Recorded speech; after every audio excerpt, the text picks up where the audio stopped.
ओम नमः शिवाय। हर हर महादेव। स्वागत है आप सभी का आपके अपने YouTube चैनल पंचांग मुहूर्त में। सावन के सोमवार की व्रत कथा शुरू करने से पहले एक विनम्र निवेदन है कि अगर आप चैनल पर पहली बार आए हैं तो चैनल को लाइक और सब्सक्राइब जरूर करें, साथ ही घंटी दबाकर ऑल कर दें जिससे मेरे हर आने वाले वीडियो का नोटिफिकेशन आपको मिलता रहे। इसके साथ कमेंट बॉक्स में हर हर महादेव लिखकर कमेंट करें। भगवान भोलेनाथ आप सभी की मनोकामनाओं को शीघ्र पूरा करेंगे। हिंदू धर्म के लोगों के लिए सावन महीने का बड़ा महत्व है। इस महीने भगवान शिव की विशेष पूजा अर्चना की जाती है। इस महीने पड़ने वाले सोमवार व्रत का भी काफी महत्व माना जाता है। शिव पुराण के अनुसार जो व्यक्ति सावन सोमवार के व्रत रखता है, भगवान शिव उसकी सारी मनोकामनाएं पूर्ण करते हैं। कोई भी उपवास बिना व्रत कथा के अधूरा माना जाता है। यहाँ आज आप सुनेंगे सावन सोमवार की पवित्र कथा। प्राचीन समय की बात है, एक साहूकार था जो भगवान शिव का भक्त था। उसके पास धन धान्य की तो कोई कमी नहीं थी, लेकिन संतान न होने के कारण वो परेशान रहता था और इसी कामना को लेकर शिवजी के मंदिर रोजाना दीपक जलाता था और उनकी भक्ति करता था। उसके भक्तिभाव को देखकर एक दिन माता पार्वती ने शिवजी से कहा कि प्रभु, यह साहूकार आपका अनन्य भक्त है, उसकी मनोकामना की पूर्ति करें।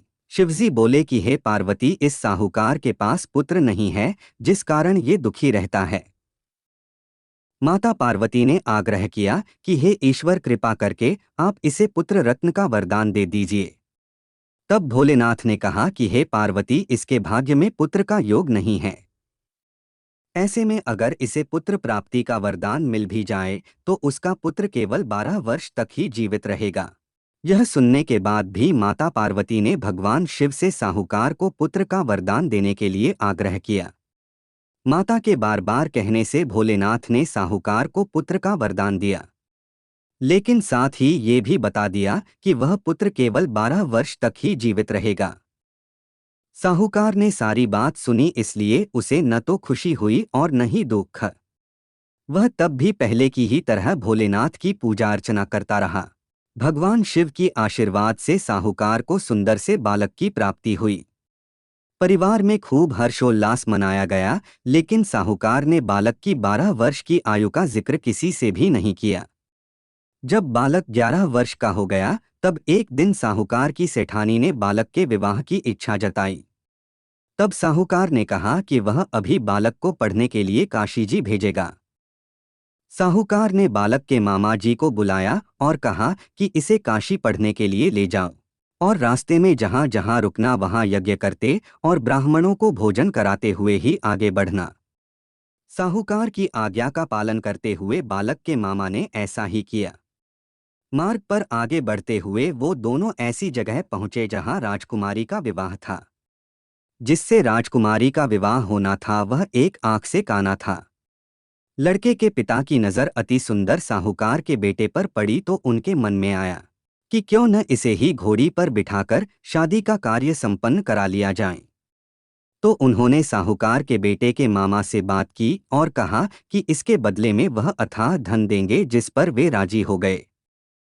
इसके बाद साहूकार का बेटा विवाह की बेदी पर बैठ गया और जब विवाह हो गया तो उसने जाने से पहले राजकुमारी की चुंदरी के पल्ले पर लिखा कि तेरा विवाह तो मेरे साथ हुआ, लेकिन जिस राजकुमार के साथ तुझे भेजेंगे वह तो एक आंख का काना है। जब राजकुमारी ने अपनी चुनरी पर यह लिखा हुआ पाया तो उसने राजकुमार के साथ जाने से मना कर दिया। बारात वापस लौट गई। उधर मामा और भांजे काशी जी पहुंच गए थे।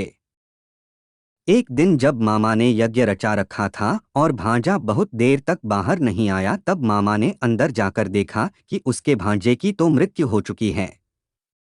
वह बहुत परेशान हो गया, लेकिन सोचा कि अभी रोना पीटना मचाया तो ब्राह्मण चले जाएंगे।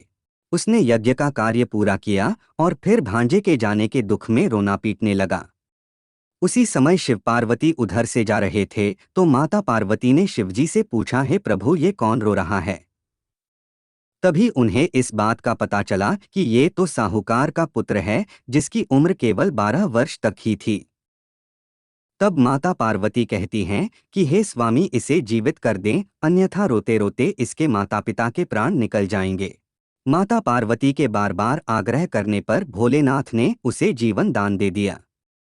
लड़का ओम नमः शिवाय करते हुए जी उठा और मामा भांजे दोनों ने ईश्वर को धन्यवाद दिया और अब ये दोनों अपनी नगरी की ओर लौटने लगे। लौटते हुए रास्ते में वही नगर पड़ा जहां राजकुमारी ने उन्हें पहचान लिया। तब राजा ने राजकुमारी को साहूकार के बेटे के साथ बहुत सारे धनधान्य के साथ विदा किया। उधर बालक के माता और पिता छत पर बैठे थे।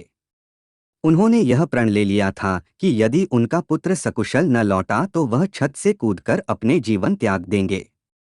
तभी लड़के के मामा ने आकर साहूकार के बेटे और बहू के आने का समाचार सुनाया। समाचार सुनकर दोनों प्रसन्न हो गए और उन्होंने अपने बेटे बहू का स्वागत किया। शिव जी ने साहूकार को सपने में दर्शन देकर कहा कि तुम्हारे पूजन से मैं प्रसन्न हुआ। इसी प्रकार जो भी व्यक्ति इस कथा को सुनेगा उसकी समस्त परेशानियां दूर हो जाएंगी और मनोवांछित फल की प्राप्ति होगी। बोलिए हर हर महादेव।